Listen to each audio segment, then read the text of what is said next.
Voilà, donc toujours des ocres de Rustrel, mais plus clairs cette fois.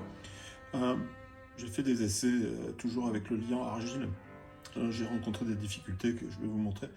C'est pas évident du tout quand on voit que les anciens ne peignaient qu'avec ça, c'est-à-dire lié avec de l'eau ou de l'huile de lin. On s'aperçoit quelles difficultés ils pouvaient rencontrer pour créer leur propre couleur. C'est pas évident du tout en vérité. Alors voici un nouvel essai avec une nouvelle dilution de pigments. Alors, beaucoup de problèmes rencontrés sur cet essai, en particulier le manque de cohésion de la suspension. Vous voyez ici, là par exemple, les pigments se sont séparés.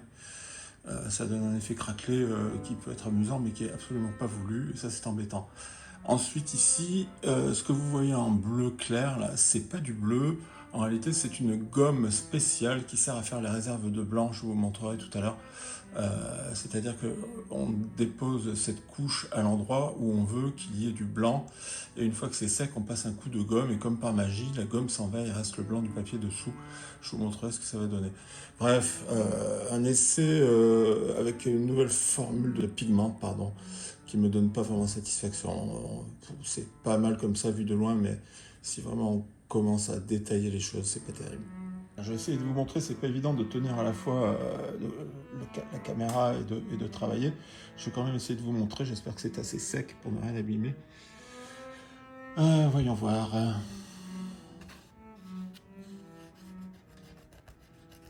Vous voyez, la gomme s'en va là. Et à la place de cette gomme, il va me rester le blanc, tout le blanc. Donc je vais enlever tout ce que j'ai déposé.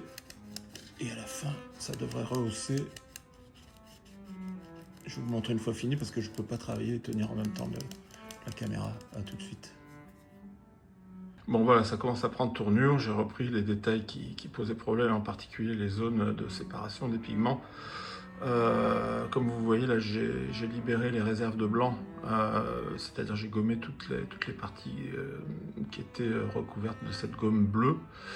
Le résultat est pas trop mal, mais je sais pas, je suis toujours pas satisfait, enfin je travaille encore.